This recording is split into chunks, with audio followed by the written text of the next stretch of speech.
Welcome to another video of the series Portrait Making. In this episode we are going to deal with the second layer of the hair.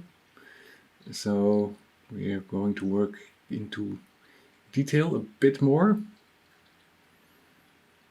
And you have to observe exactly how the hair is falling right now and see if something is missing. So I'm going to address certain areas. One on the top left with the cooler shine, and then some waves on her shoulder or below that.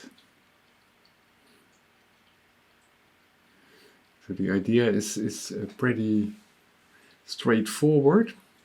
The first thing we're going to do is deal with the hair that's actually falling over her face, also darkening a bit.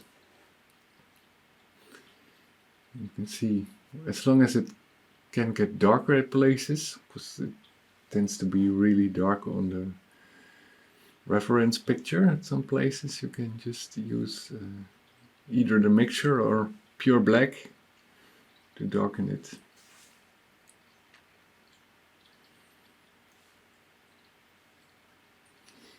Yeah, on the right side it needs more darkness. There's not so much light falling on that part of the hair, just that one tiny lock over there. There's some hair, just a bit where there is light.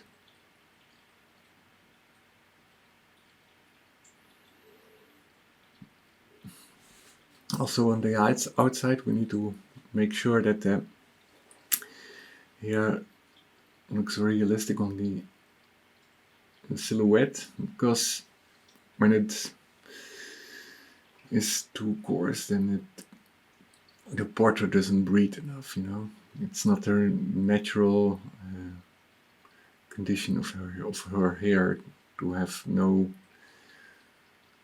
just free falling hair.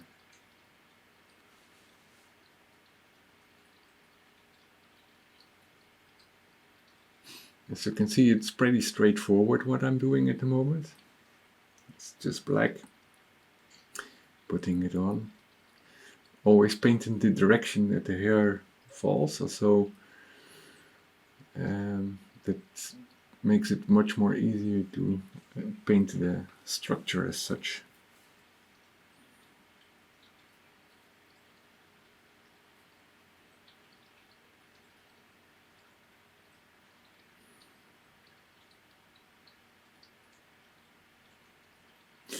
When you use black and it gets too cold, too dark, you can mix in some burnt sienna or even transparent oxide red to give the warmer glow. In some places this is quite useful. So you get a warmer dark shade.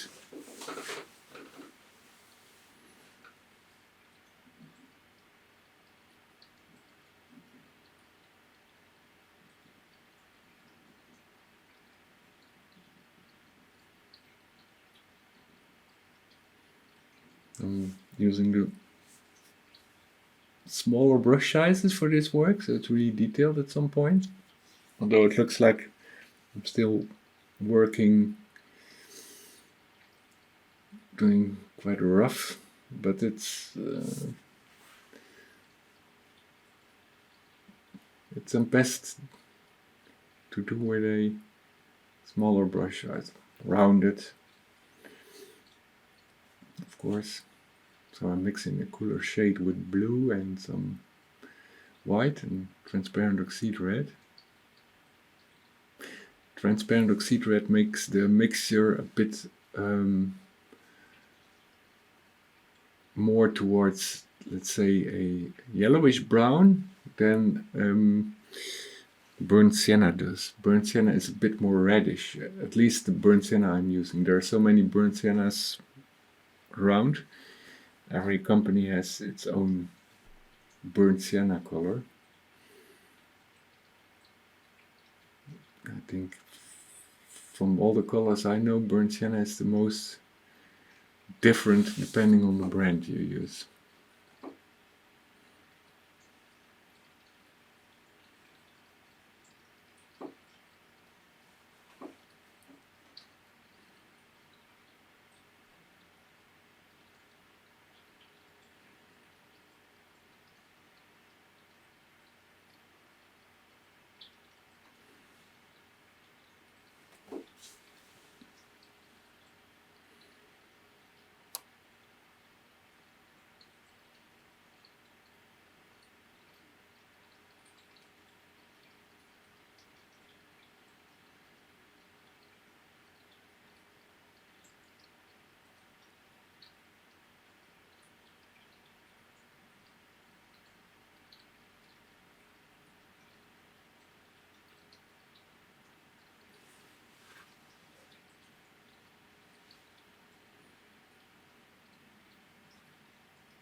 Still, it's good to have some thinner highlights at some points. If you have this, paint these highlights first and then make them thinner by just painting away everything you don't need with a dry brush, you get a nice result. It also works the other way around, so if you have a thin dark line to paint, you can just walk around it with a light paint. It's more or less the build-up. Every now and then of course you still have to paint thin lines.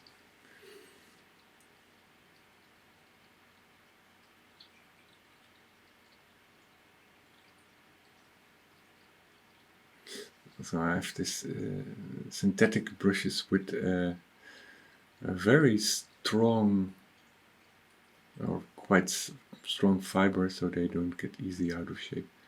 What I'm doing right now is I'm putting a bit of a thin layer of liquid on top of the background that's dry, and then when you work in it, you can paint very smoothly. The brush moves way smoother than it does when on a dry background. But in any case, you should use any medium sparsely, because you don't want the painting to be unstable at some point. On the other hand, if it's just for practicing, who cares? It will stay good for quite a while, of course. So it's more the longevity they're discussing is about whether it should stay good for 50 years or 200 years. And, well, to be honest,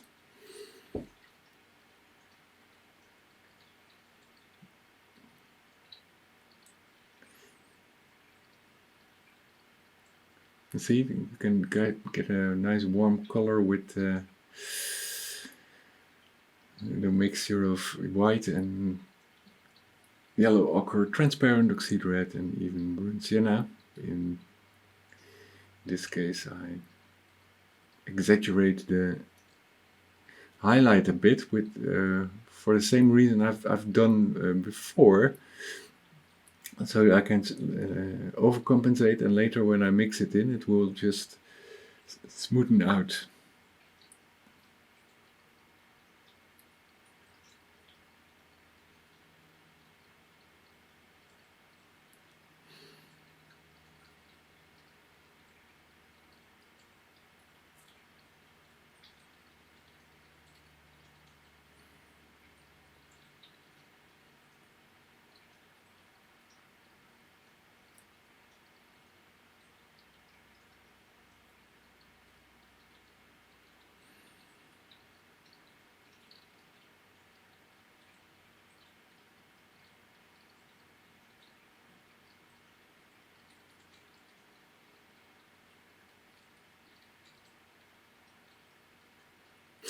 So you can tell that the gradients and the direction of the hair's growth are really, really smooth.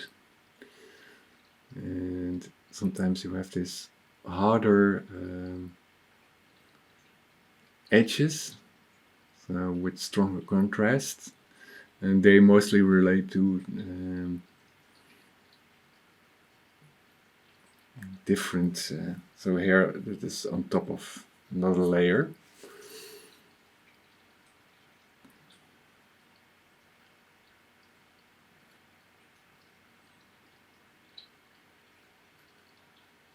This is actually a lot of fun to do. You can really just get lost in it by doing it.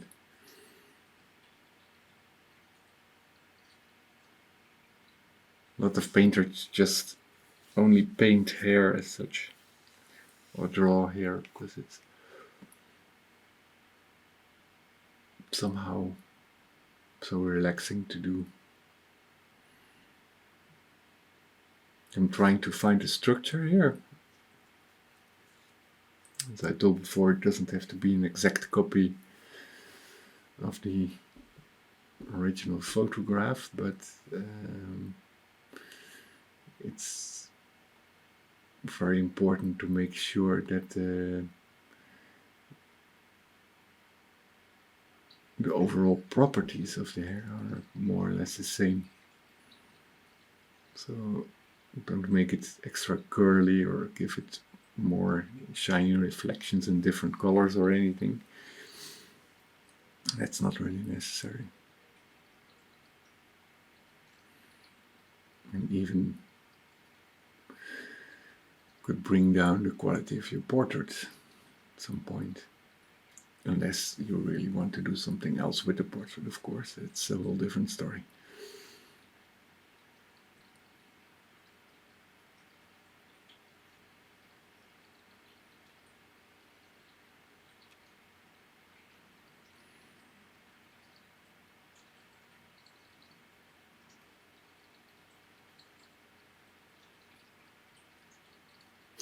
Yeah, still some darkness needed next to the chin.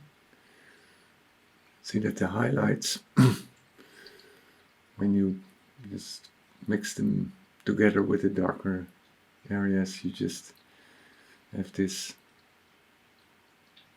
they really come out with the dark mass, and as a whole there is not that much light coming from the hair. It's one of the darkest parts of the painting.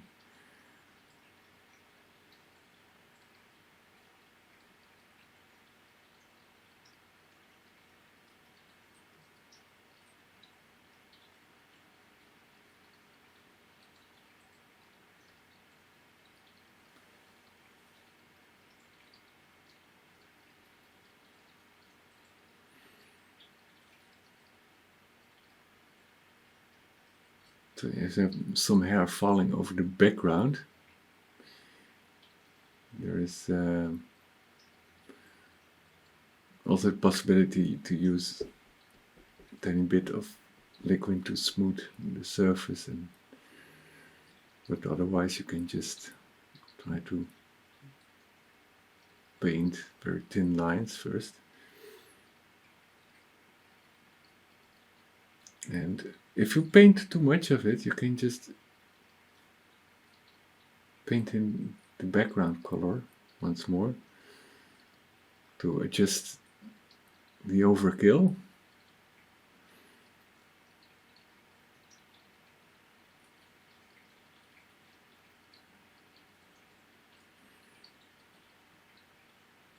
And don't be afraid when it comes to mixing colors, you can just try put a dot on the canvas or on a piece of paper and check if the color corresponds with what you put on. And if it's too blue or anything, or too yellow or too red, you can compensate with a color that's on the opposite side of the color chart we all know. The complementary contrast, so to say.